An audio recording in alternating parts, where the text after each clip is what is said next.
Hello everyone, this is my first recording using Screencast on this new YouTube channel I'm creating, Chess Teacher Tui, and I'm very happy that you have chosen to spend your time with me today. This first video, which is kind of an experiment, is just me going over a tactical puzzle to think about how when we are trying to figure out a problem, what we need to be looking for. So currently, the position I have it set up in Lichess on the analysis board, and Stockfish 9 is available, but I have it turned off because I want us to be thinking about things uh, the without just using the computer to solve our problems for us. If you want to look at the position so that you can easily get it, you can obviously just set up your board according to the position you see, and you can also see the FEN down below here. I'll have it posted in the video description in case you want to share it. I have this tactical position out of a classic Russian school, pardon me, school children's tactics book, and that and it's just one of many classical tactics that Russian schools used to use to work with early pupils to work on their calculation. So the first thing we want to look at when we're looking at this position is just what are we seeing and what are our opponent's threats. One thing that you might want to see is, first of all, it's white to move, so we should be aware of there are any tactical threats that black may have.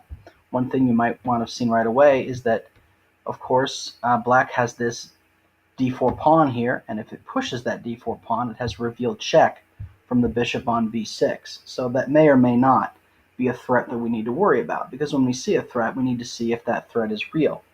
When I was originally calculating this position, even though I saw white had a very strong attack, I was concerned about perhaps this check and then maybe another check with the queen going to c4. But then what I realized, of course, is if the pawn does go to d3 and then the king goes back to f1, then so let's just see if white makes a random move. You have this check, king comes back to f1. There is no check here because of the obstruction on the diagonal. So that's not really anything that we need to worry about. So that's not even a real threat. When we look at this position, I think it's very safe to say that white is better. It's true that black is up a couple of pawns, but the real key to this position is just the horrible placing of the pieces. You see that black has, no less than 1, 2, 3, 4 pieces on their original squares, and white, in the meanwhile, has active rooks, 2 active knights, active queen, and they're all potentially making threats at the enemy king. A couple other things to be looking at is the potential back rank threat. The fact that even though right now the rook is obstructed by the e4 knight, if this knight weren't there, then white would have rook e8 checkmate. And also, knight has this very pretty move, which is a potential fork with check, in order to remove the obstruction on this file. Also, the positions of the queen and the king show a potential fork. And so if one could perhaps deflect the pawn, so for example, one possible idea might be bishop to h6, which could be a serious threat, perhaps. But then if the pawn takes, then knight f6 check wins the queen. Now that's not the correct plan in this position, but these are the things to be thinking about. The possibility of knight f6, the possibility of rook e8, the possibility of bishop h6, which also connects the rooks. There's a lot going on here. The other thing is to think about forced variations.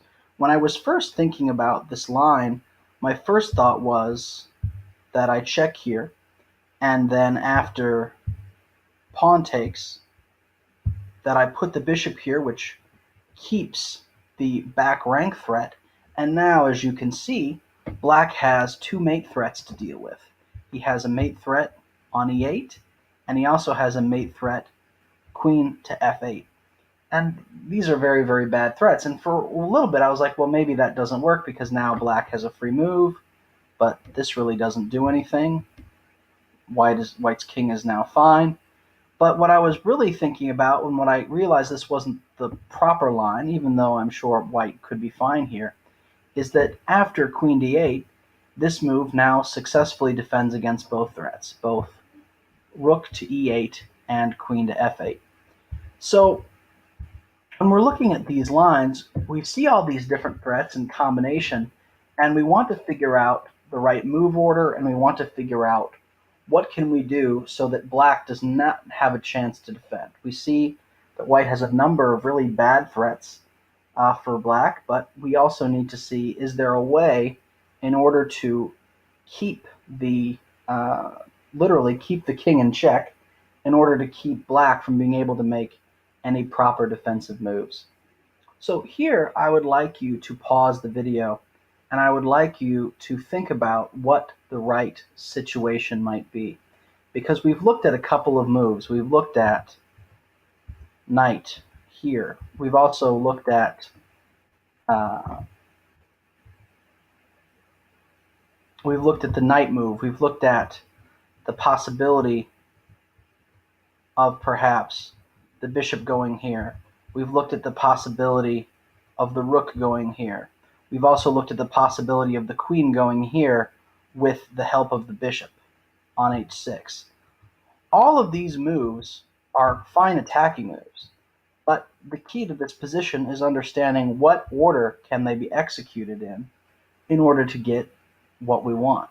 So I invite you now to pause the video now to see if you can find the solution for yourself. I've already given you a lot of really, really good hints, but the question is, can you find the moves in their correct order? So please pause the video now. Okay, well, hopefully you've paused the video and you've now solved the puzzle, but here we go. The first move is knight f6 check. Now, understand that black can't even choose to not take this knight. This move is forced because the queen is covering the f8 square, so he can't even choose to lose the queen in that position. So now he has to take. And here's the key move of the position, and this is the move that eluded me when I was calculating this for the first few minutes, but once I discovered it, I realized this is the key move and the move that solves the position. Now queen f8. Queen f8 is the queen sack, because what it does is it forces black to capture on f8, which now allows bishop to come to h6 with check. And because the rook is on this file, black has only one legal move. And this is what gives white that extra move to force the king back to g8 and then mate with rook e8.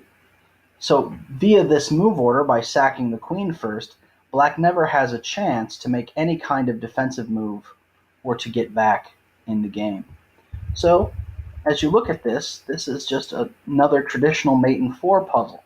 But the key for being able to have any good tactical analysis is just to be able to see these different kind of interlocking themes. You see the potential fork here, which of course doesn't end up being a huge deal, but it's just one of those things to keep in mind. We see, of course, the potential back rank threat, and we also see the bishop going to h6, which cuts off the flight square and then enables us to be able to attack the king.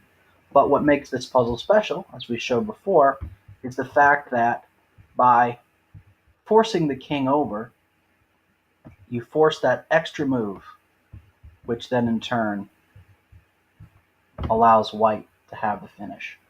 So forgive me if this wasn't a very good video. This is the first time I've ever made a screencast chess video for public consumption. But I hope that I can make more of these chess tactical videos, and I hope that I can be kind of your fun chess teacher on the side. This is Micah Toohey. This is Chess Teacher Toohey channel, and I hope you've enjoyed watching this video.